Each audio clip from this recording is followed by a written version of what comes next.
How about now? I can hear you loud and clear. Okay, perfect. Yeah. All right, I think got my wires crossing there somewhere. I think we're good now, though. Yeah, I don't know. It feels like every time I unplug my headset, the next time it just does not work. Next time I plug it in, I don't know why. Yeah, it's got us a bit weird about that stuff. I think this time it was just a mine, though, so I think you're all good. All right. So I guess before I officially start all the topics, I know I didn't give you much time, but I meant to send this to you in the actual coach request thing. If you were wanting to do this, the topics. Because actually I don't know how much you would know off the top of your head. I mean, I can definitely just do it off the top of my head. So I got that brief list that you put in the chat here. Is that comprehensive, or is there more on top of that? It's just a brief overview because a lot of people new to Pioneer. It's only been around since I think like in 2019.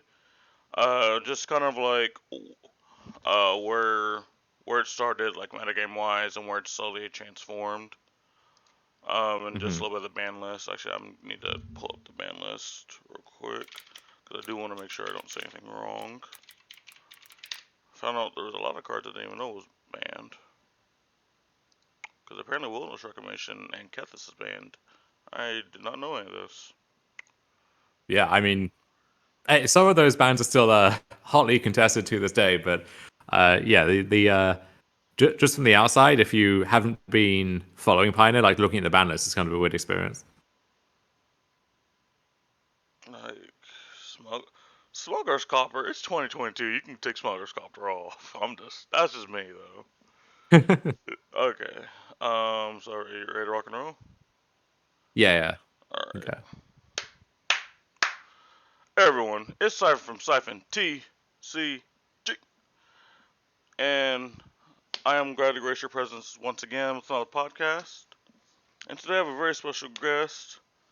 For those who know, I haven't hyped this up for a while because I'm just excited as you guys. I have Mr. Dom Harvey. Mr. Dom, how are you doing today? Hello, hello. I'm good. Thanks for having me. Just a few housekeeping things. First of all, follow me on Twitter at SiphonTCG. Follow Dom at DOMINHRVIA. Follow me on YouTube at SiphonTCG. We're starting to upload them there. Getting a lot of level in there as well as Twitch. So today we're going to go talk about some Pioneer. A lot of people are excited about the Pro Tour coming back.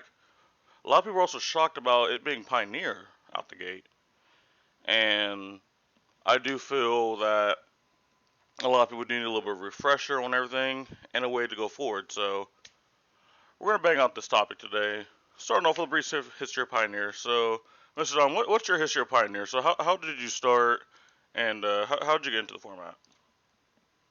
So I started really looking at Pioneer at the beginning because I was playing on and off on Magic Online at the time, in between traveling for all of these paper tournaments. And so when Pioneer was announced on Magic Online, there was essentially a consecutive week of PTQs for what would become the paper Pro Tour at that point, or the Players Tour just at the start of 2020.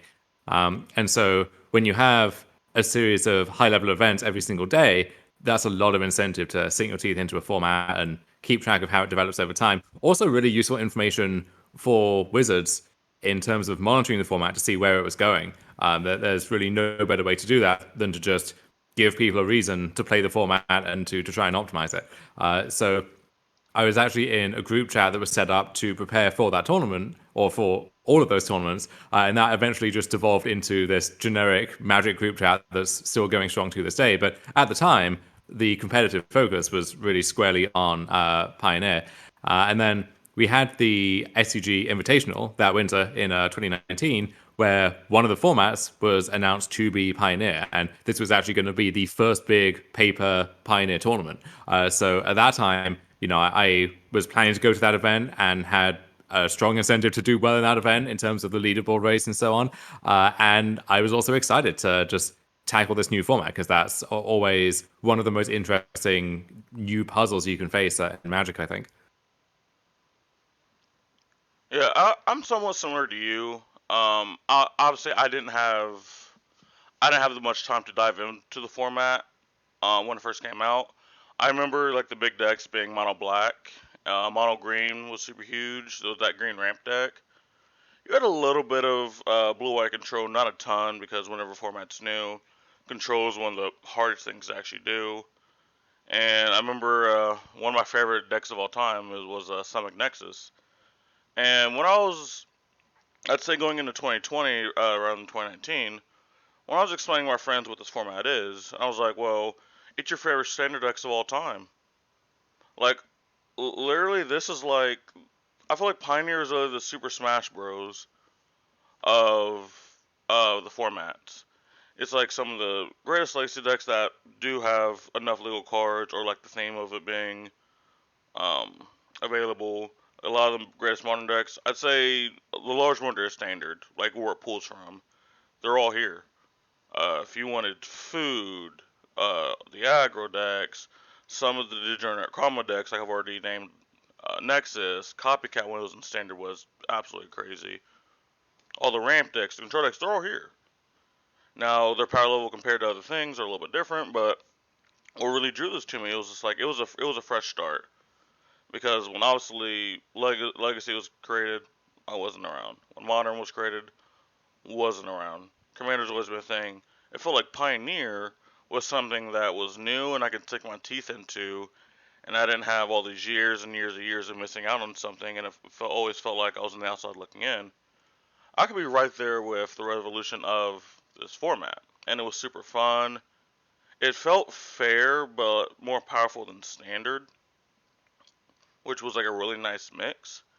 And it was a crap ton of archetypes. I'm actually on the website right now. In 2019 alone, there were 916 unique decks. And you compare Yeah, that to, that yeah, go ahead. yeah, that part about just getting to play all of your favorite standard decks, that was the explicit goal of not just Pioneer but also Modern when that was first announced, and there's always been this issue of, well, we've somehow convinced players to buy into Standard, and this is a model which, if you look across a lot of trading card games, the idea of what Standard is, of this format that rotates every few years, but it's pretty frequently, and you keep having to buy in and buy new cards. That's something which any producer for a TCG would kill for, and only Magic and only in Standard has really been able to harness that. Mm-hmm. But part of that is, what do you do with your standard cards once they rotate out? You need to have a good use for those, and so the concept was always, well, if we have a larger format that those cards might still be relevant in, well, it's easier to justify that initial investment for standard.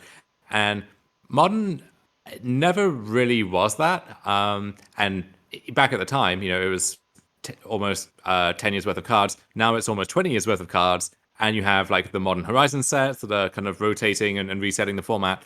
And so, yeah, if you have a deck that you like in standard, very low chance that it's actually going to translate over to modern and work there. Pioneer, it at least has a fighting shot. And so one thing to keep in mind with Pioneer is it gets announced and launched at the time where Throne of Eldraine is the most recent set, and these same cards are kind of taking over every format. So yeah, Once Upon a Time in Oko, quickly banned in Standard, Veil of Summer 2, and it was only a matter of time before the same thing happened in Pioneer, Historic, Modern, so on and so forth down the line.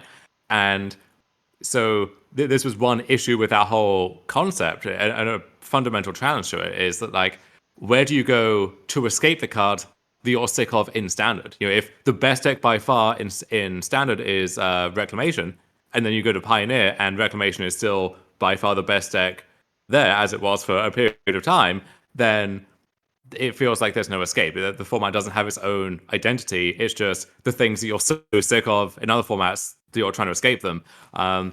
And so it's a really tough line to walk. And I think Pioneer actually has kind of hit the sweet spot there. After they've had to ban a bunch of things, and that makes sense. But you look at a deck like the Fires of Invention Transmogrify deck, right? This was by far the best deck in Standard, had to get cards banned from it. And so in Pioneer, that's a cause for concern, but it's settled into this place in the format where it's just, one more deck that you can play, but it's got these kind of unique aspects to it that are pretty cool and add to the variety of the format. So Right. I think Pioneer has, to the extent that the format can, I think it's always a lost cause to some extent. I think it has hit that sweet spot of, you know, if you dip your toe in standard, you can then go into these deeper waters of Pioneer without the daunting prospect of catching up on 20 years worth of modern. I think one of the really cool things, especially now, like we're talking about in 2022, now that the player base is so much bigger, brewing has become a whole lot more popular. You have all these standard decks that are there, and now you have people trying to put modern decks into Pioneer. I know recently Spike was on the stream doing Pioneer Anvil. I don't think he's the creator of the Anvil archetype, but he's been the one like pushing it the most, at least I've seen in the public. He was brewing that in Pioneer, and that's something that's really cool, and that's not something you would have seen back in the day. Is both of these formats being pushed in here? I think that's just amazing. Right now, the last 2 months we have 556 unique decks, and that's with Pioneer just now being pushed again. We had months and months and months and months of it not being pushed. I remember the last time it was probably pushed was whenever they doing like the weekly bannings and stuff, and also when it was on the tour. Correct me if I'm wrong. I remember the last time it was super prevalent on tour. Was that what's it called the inverter meta, or was it after that where it was Yeah, so yeah, it was the start of the inverter meta where you just had the regional players tour, which was Pioneer.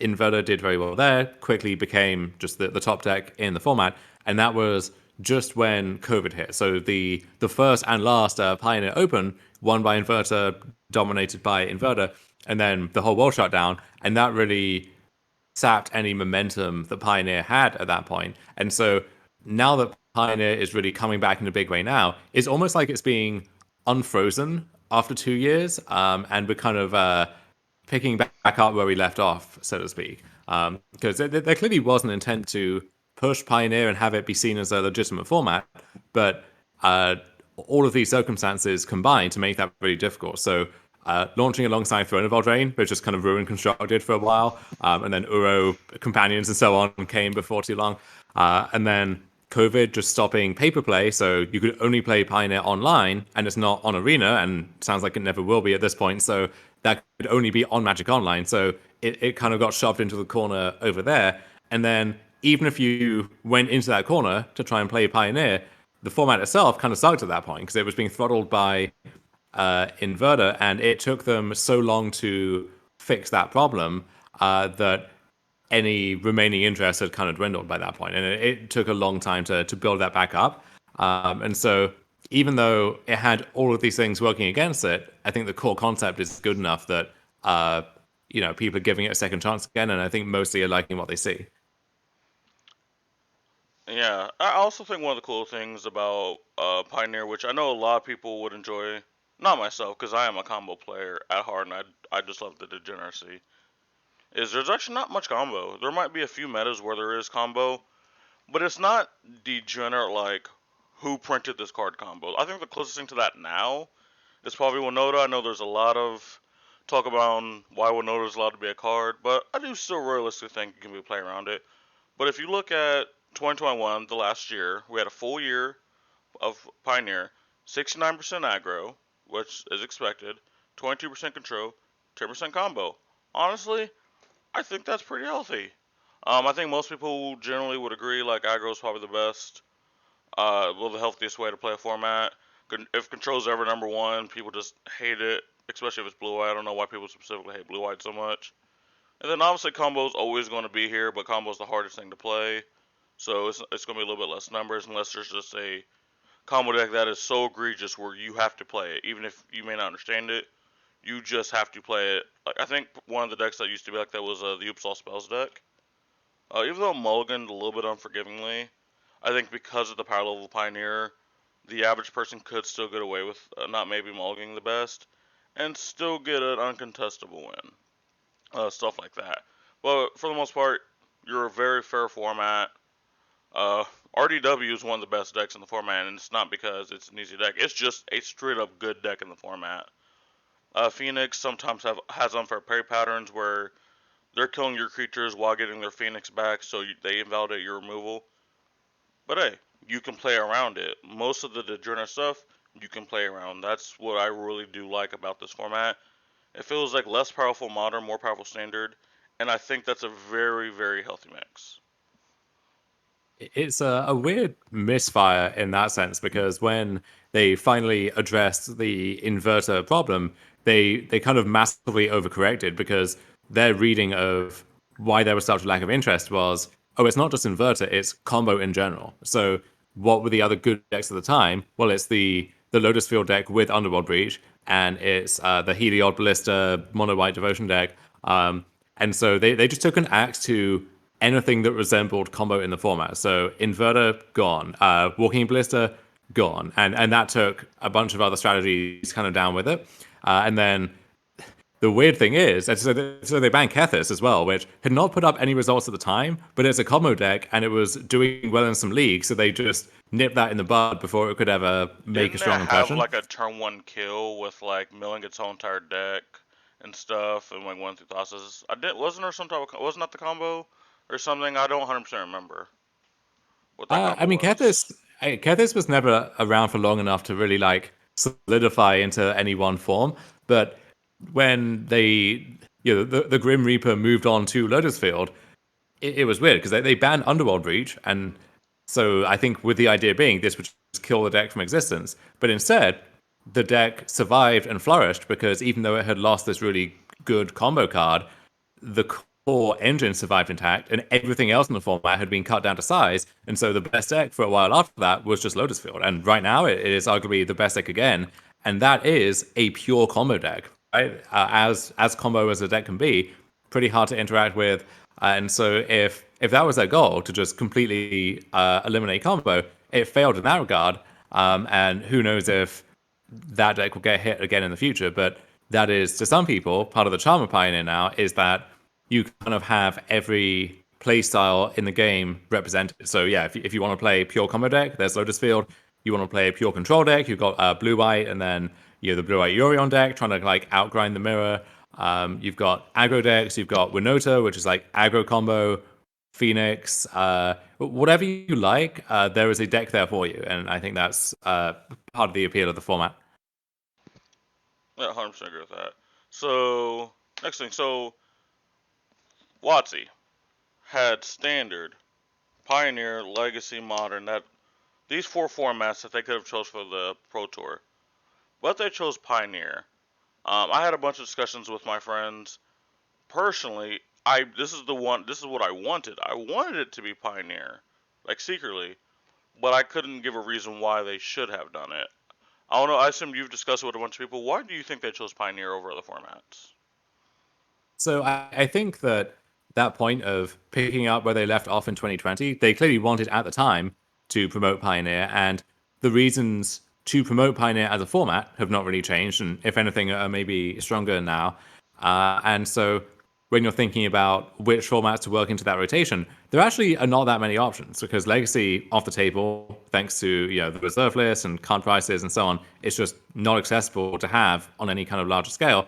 And then on the other end, Standard, no one plays, no one cares about anymore. Like Standard in paper is effectively extinct, and you can try to reverse that. Like if they had said the formats for all of these are going to be Standard, then and that's mandated, then yeah, people would buy back in to play those events, but begrudgingly. And it's at that point it's more of a transactional thing than anything else. It's not because people really love playing Standard and are going to be going to Standard FNM every week. And so if that narrows your options down to just Modern and Pioneer, then unless you plan to have it just be exclusively Modern, then Pioneer is going to have to be part of that rotation. And there's limited and stuff as well, but you want to have at least one, ideally several constructed formats. And so Pioneer is maybe still second fiddle to Modern, but it gets to have its turn in the spotlight now.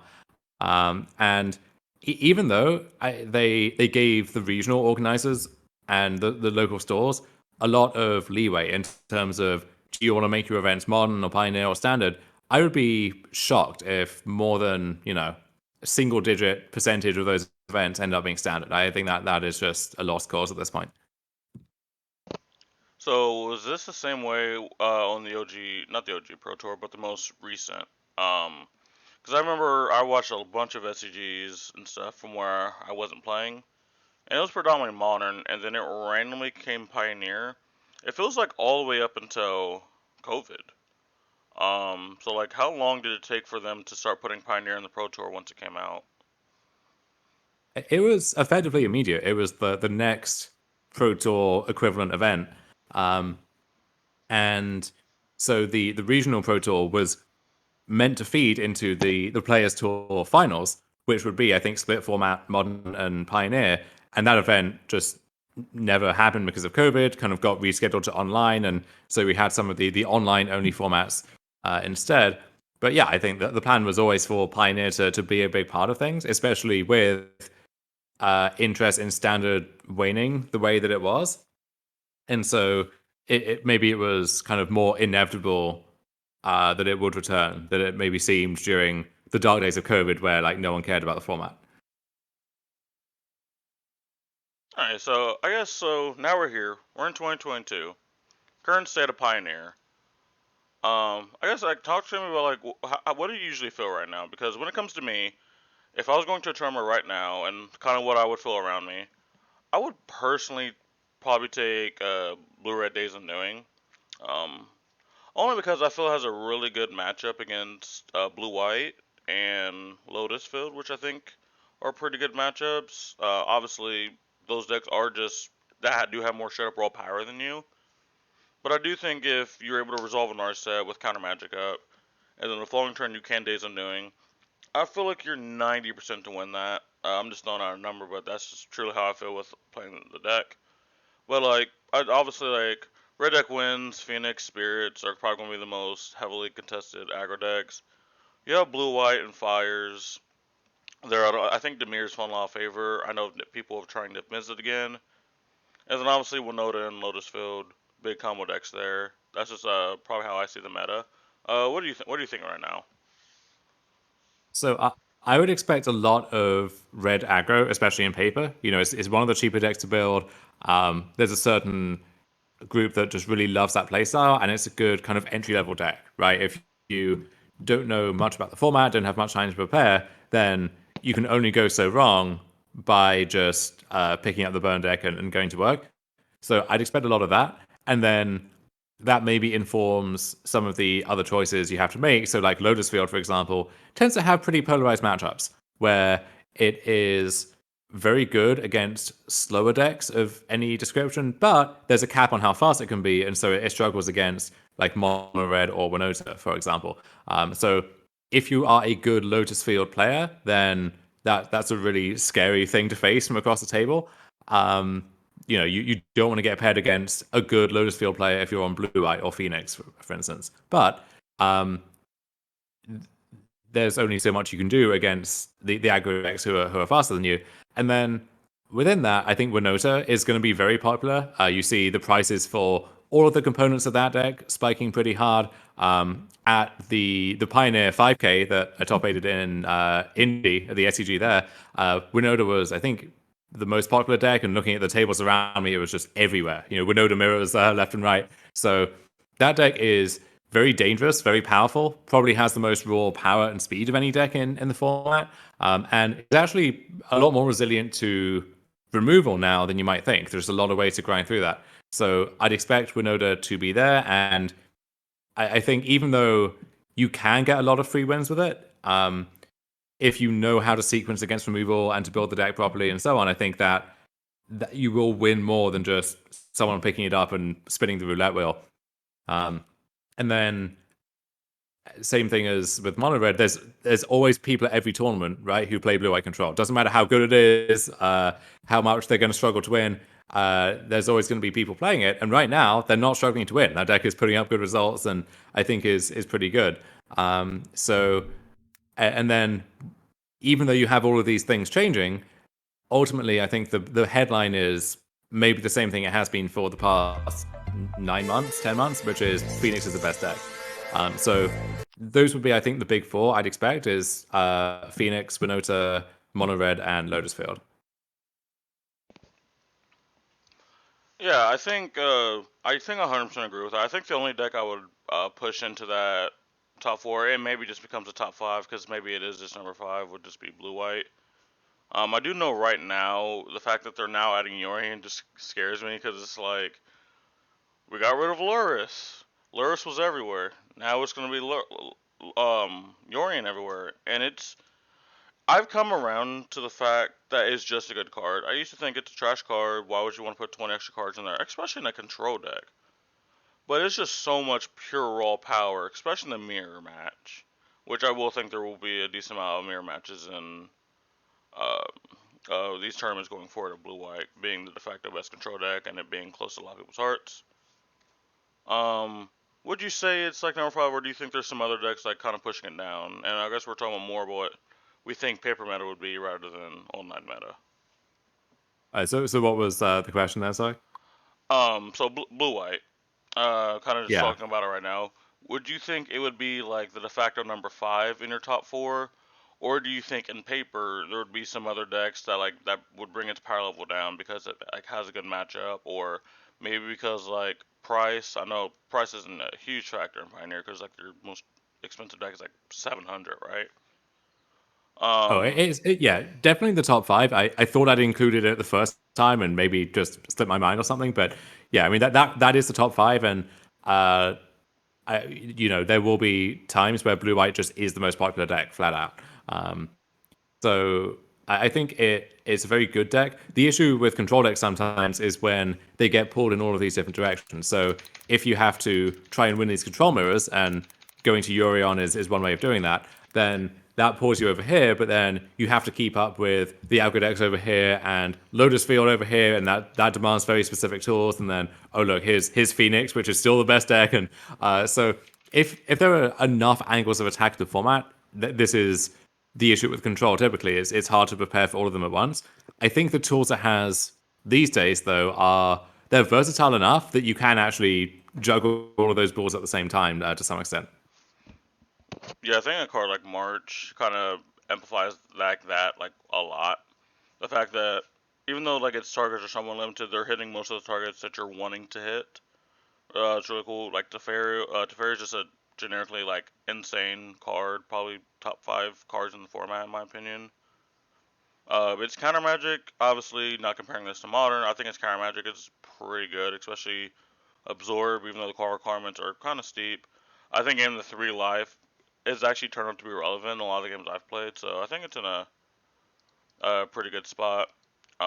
I guess when it comes to like sleeper decks that you might really need to start looking out for, I kind of trickle back to the Blue Red Days and Doing deck. It's probably become one of my favorite decks in Modern. Not Modern Pioneer, and that's not something I would have said like a month ago before even picking up the deck. I think what the deck is trying to do is really insane. Your creatures are pretty good. You have Bone Crusher, Giant, Nymph Mizzet, Thing in the Ice. All do very different things, but also do a lot of good things. Thing in the Ice being an absolute wall that ends up bouncing their whole entire field. I think it's amazing. Niv Mizzet Perun can just end the game. Bone Crusher Giant being removal and a 4/3, pretty amazing. Its removal is pretty solid. And like I said, if you ever resolve a Narset at Days Undoing, the game is probably over. Not to insult anyone, but I do feel like if you do lose that game, um, something had to have went extremely wrong. Um, like I said, I think as a rogue deck, I think this is probably one of the best well-positioned ones. Is there any kind of smaller deck right now that you're seeing that's on the come up?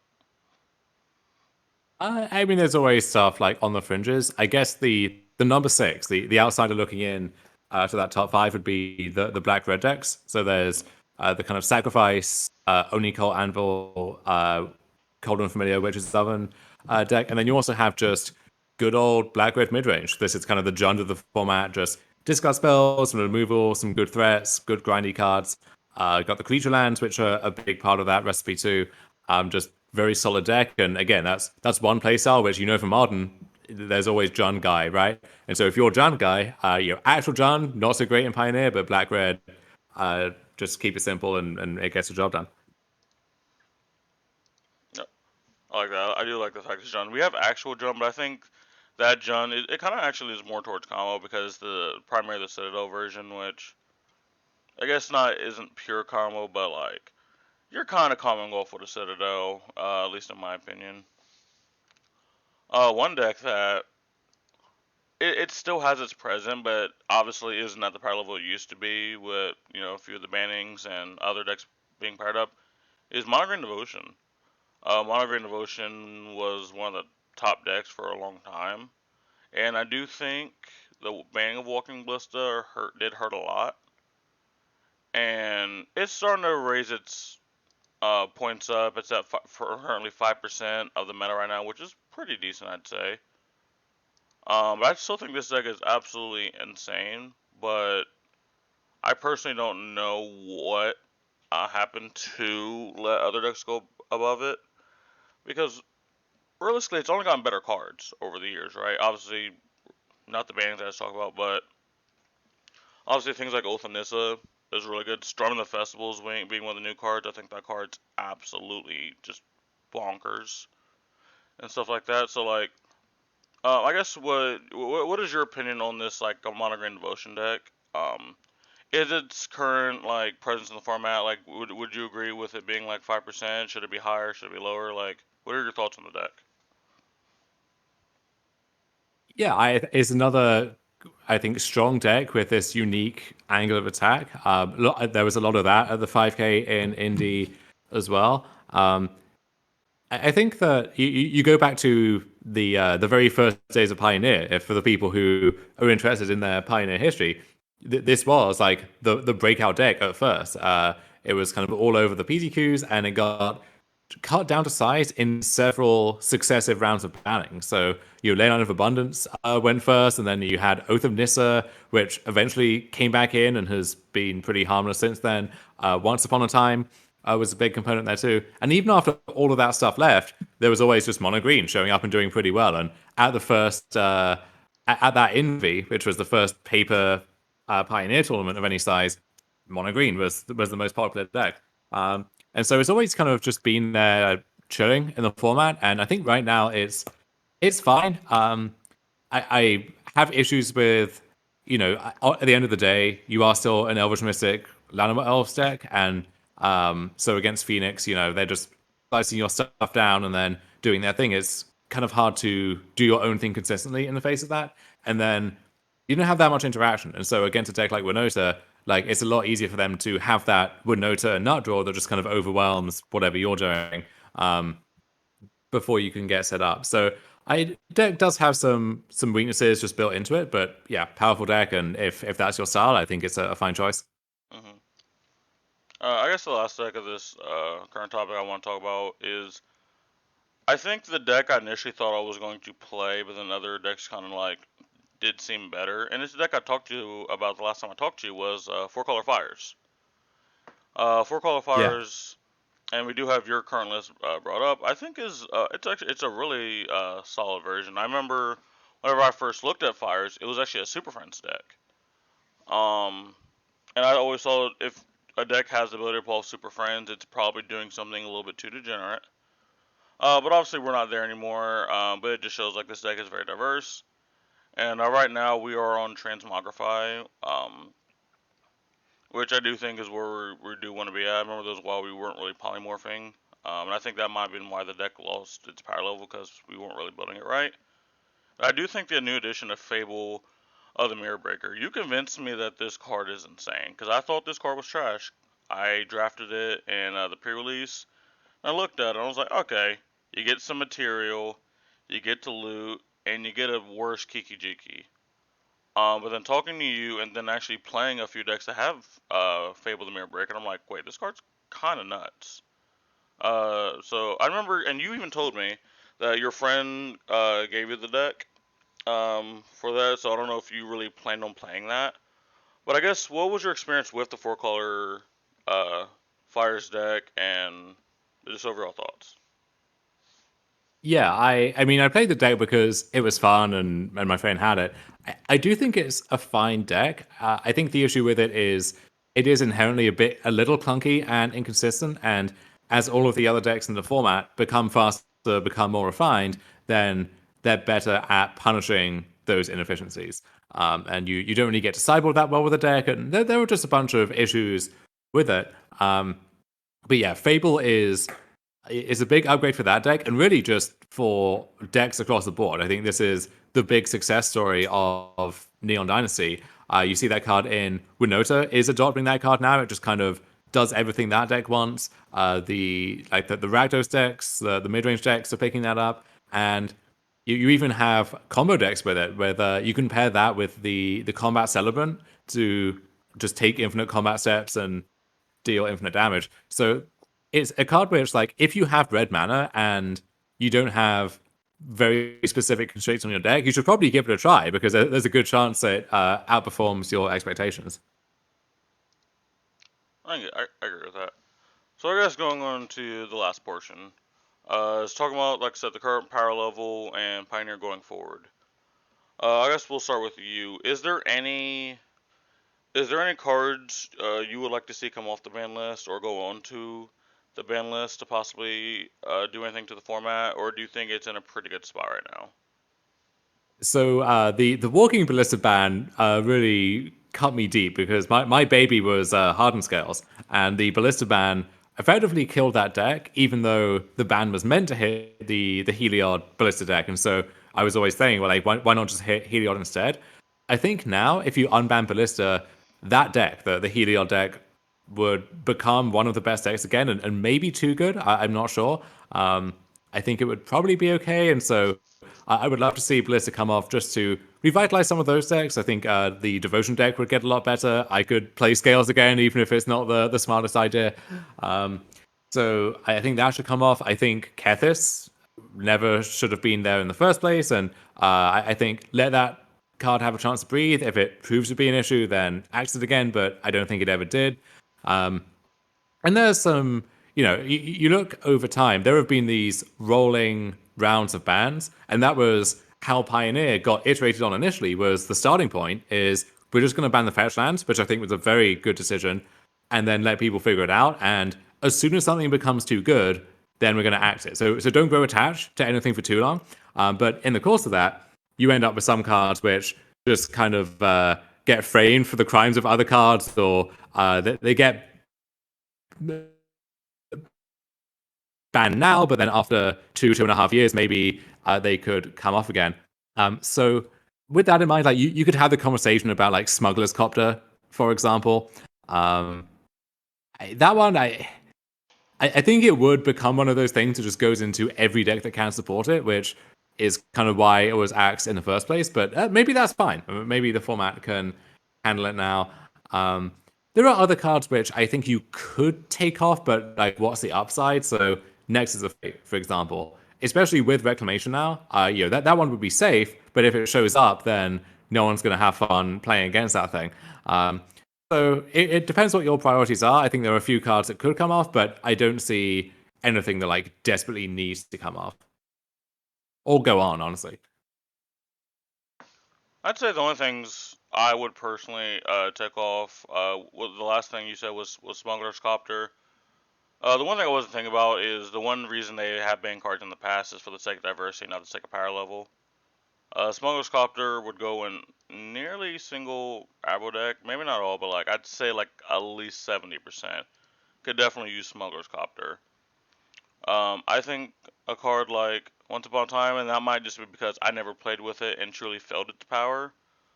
I think Once Upon a Time could at least be looked at to come off. And then I 100% agree with you, Kethis. Kethis sticks out like a sore thumb on this ban list. I don't really know. Maybe if it comes off, someone builds another Degenerate combo deck and it has to go back on, but, like, I would have to see that first before I'd say it deserves to be on the ban list. As far as stuff that should go on, I don't think there's actually a ton that needs to go on. I do think, at least card-wise, everything looks fine. I guess a little bit of bias when I say this. Some of these extra turn cards that are going in these blue-red X decks are kind of obnoxious. They give you, like, these weird combo kills that I feel like shouldn't really exist in those kind of archetypes like the Phoenix deck. The Phoenix deck is adopting extra turn spells, and like I, I don't really know why that's allowed. It feels like there was no actual cost to put that in the deck because they're filling up the graveyard, and I think they have one that has Delve, one that returns Island. They even have one that has Awakening, which if they pull up two of those, you're probably dead because that's 18 damage that you really can't stop if you happen to tap all your creatures. So something like that would be like the only thing, at least as of right now, I'd probably look at. I don't know what you think, if anything could go on there, possibly. I think there's a chance that before long you need to hit something from Phoenix. You could obviously just hit Phoenix itself, and then the deck would have to kind of drastically reconfigure itself. I think the concern with Phoenix initially was, and you know, when Pioneer was launched, the theory many people had, myself included, was, well, yeah, if you just take Phoenix with, you get to play Treasure Cruise in this format. Like, of course, this is just going to be the best deck. And now Treasure Cruise doesn't even appear at all in some lists, and in others it's a one of or a two of maybe, and it's just this afterthought. So I don't know exactly what you could hit. I guess maybe expressive iteration would be the answer there, but like it also hampers the ascendancy deck and some of these other decks, and like that is the thing that gives you this card advantage that doesn't require any real setup to it. And so yeah, you could hit that. Maybe you have to like hit several things, or I don't know exactly, but I think the Phoenix deck is it's not egregious. Like it's not offensive in that way. I just think the play patterns of those decks have always been a little obnoxious, where it's I'm just spinning my tires every turn, casting all my cantrips, and my deck is designed to do exactly the same thing in every single game, effectively, and it can do that. And so I don't think either half of that equation makes it is fun long term. Like there's not much of replayability to that. But yeah, I don't think you need to do that. And then I'm sure there will be calls for something from Renota, like just Renota itself or whatever, to be banned, because losing to that deck, just getting high rolled by turn 3 Renota or whatever, feels awful. So that conversation will be had. I don't know where it's going to land, but I would not be surprised to hear that either. I guess one thing while I was kind of looking at all the decks, and it might get banned because of other formats, is they may look at Yorion for the same reasons they looked at Luris. Now that Blue White's adopting it, Four Colors is adopting it. I assume within the next month or two there'll be a few more Yorion decks. I think there's a Yorion Div Mizzet version, but I might be wrong about that. And then obviously we both know about all the Yorion decks in Modern, and there'll probably be more down the road. They may ban that for the sake of diversity, not really the sake of power level. But overall, looking at all the decks, I don't actually think there's that many egregious cards. Well, enough, I actually thought I'd find a decent amount, but I really didn't. I looked all. I was like, no, this doesn't need banned. This doesn't need banned. I think that's actually pretty healthy.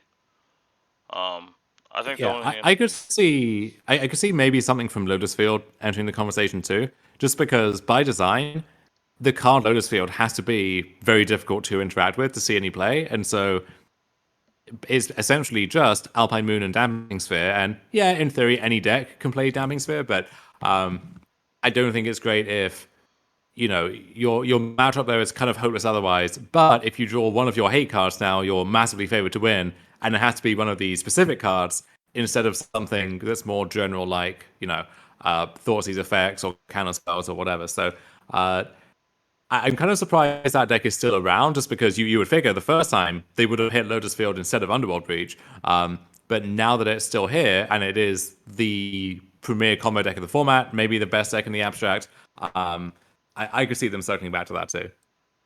I think one of the things that actually talk to the power level of Lotus Field in general is the Challenger deck. You can get the Challenger deck for $60. It has about half of the cards of this Lotus Field deck, and people have won their FNMs with the Challenger deck. Now in the past we've seen that a few times, but I think it's few and far between.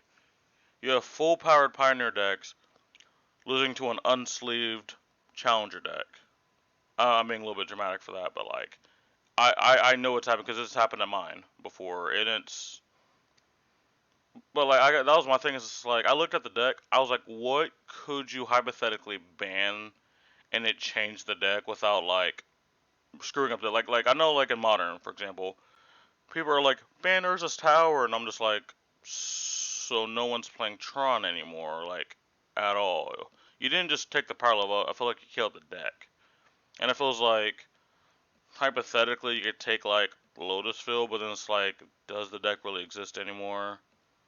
Or maybe it could be because I don't think they do anything like limited, right? I don't think they do anything limited like the one in this in Magic.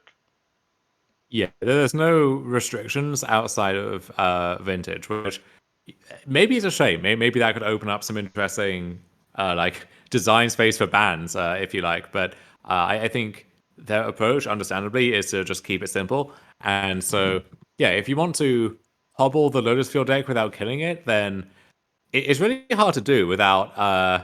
It feels like any measure you take is either basically ineffective or it kills the deck, and there's nothing really in between. And Hmm. that's kind of the issue with combo decks like this for the most part. So it is weird that like the challenger decks in the past, it's been quite difficult to have this ready to go play experience for constructed, where even the standard challenger decks or intro decks or whatever, you buy those, you show up to your local FNM, you're going to get your ass kicked because it's just not good enough, and so it's maybe your ticket in, but then you have to spend a lot of time and money upgrading that into a deck that's ready to compete. And so that's kind of one of the nice things about Pioneer is many of these challenger decks, they don't need that much in terms of upgrades to actually be good to go. And so the Lotus Field deck is kind of the perfect example of that, where yeah, you buy into that, and then your Besages actually that you need are going to be the most expensive thing. But beyond that, you sink another $50 in, you're probably good to go, and then you now have maybe the best deck in Pioneer for now until something changes. Hmm. Yeah, I think obviously like I did rant about it, but I do think that's a very nice thing because one of the biggest issues when, especially coming to a new format, is just like, well, I have to invest all these cards into something I don't really understand. Like for someone getting into Modern, for example, right? The cheapest deck you can probably get is like Burn, uh, Tron, like not maybe not Tron anymore, but like Belcher, like in fact these like sub $700 decks. But then like you go up a few more notches, you're in the like $1,200, $1,500. My 4 card control deck is $2,300. Yeah, And and this especially is an issue with MH2, right? Where yeah, either the decks that were created by that set are just full of these mythics, so on from MH2, and then even decks which maybe you owned before, if you want those to stay up to date and relevant, well, you're sinking hundreds of dollars in to get MH2 cards to upgrade those.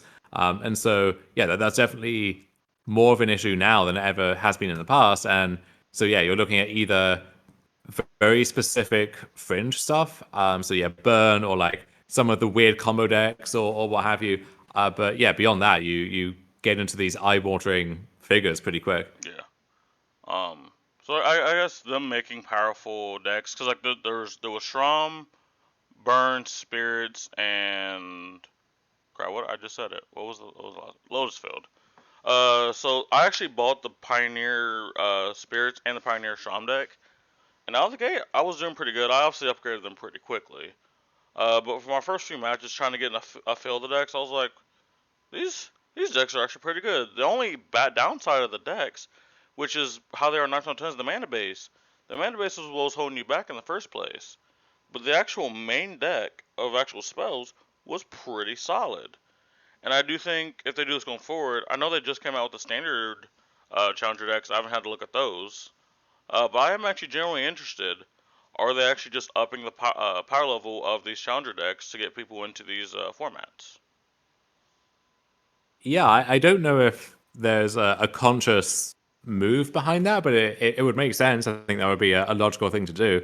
And I don't know enough here, but I'm told that Yu-Gi-Oh has kind of done this in the past, where you have these decks that are kind of ready to go as soon as you buy them, or close to that. And so I think that is kind of necessary at some point if you want to really bring people into competitive play, for sure. Yeah. I guess starting to wind down here. I got one question for you, Mr. Dom Harvey. Is Mr. Dom Harvey going to be grinding to get back on that Pro Tour? Well, maybe. Yeah, I mean, I'm playing face to face open this weekend, and the winner of that gets to go to the either the regional thing or the actual Pro Tour. I'm not quite sure yet. And then I'm qualified for the online set championship in a few weeks. And if I kind of break even at that, then I can go to the regional thing, and I think 9-6 gets me to the Pro Tour itself. So I actually have a lot of shots coming up to try and make something happen. But yeah, if that fails, then yeah, you probably see me in the trenches around here, just grinding it out and trying to do that. Not as as an end in itself necessarily. I had this year when I just played all the SCGs, right? And part of that was compounding on itself to where, like, yeah, I really don't want to play this weekend, but I'm going because I need the points for this leaderboard structure or whatever. And then after that, I made this effort to kind of draw it back and only go to the events that I wanted to go to. And I think it's a lot healthier to do that on the whole. And so, yeah, I'm going to go to the stuff I want to go to and, see my friends and play some Magic, but I'm not going to go like out of my way to maximize my odds, if that makes sense. Yeah, I'm in like a weird boat because so my area really hasn't announced anything, most because we still technically don't know much, and we're still busy with the Invitational series, and I think we just hit the halfway point with the qualifications. I still think we have until July where it is. So I personally don't know what my area is going to do. I might have to travel a few hours out to be able to do something. But it's definitely something I'm going to do whenever things get announced in my area. I think this is something really cool because my other games in the past were Pokemon, Yu-Gi-Oh, Origin Saga, and its brief history. And I did a lot of like the big events. Competed at nationals. I don't remember if I competed at Worlds. I would have to like go back and try to and look at stuff to remember. Magic never got to do that. I just wasn't around at the time, and then the times I wasn't around, it was nowhere near good enough to do it. But I do think this is like my chance to kind of relive something that I never got to. So given the chance, I'm definitely going to be trying to grind. Mm-hmm. But that'll be it for the podcast, guys. Please give a round of applause for Mr. Dom Hart for being here. Take time out of his day to talk to us. We really do appreciate that. All of his insight. Again, make sure you go follow him on Twitter. Do you have any other socials you'd like to shout out? No, that's it. I mean, just search my name on Twitter. You can find me there. Reach out. Always happy to chat or offer coaching. Making a lot of content. So always happy to engage with whatever. Yes, sir. And again, follow me at SiphonTCG on Twitter, YouTube, and Twitch. Make sure you guys like, favorite, subscribe if you're watching this on YouTube. If you're on Twitch, give me a follow. Hit that sub button. I'll see you guys next time.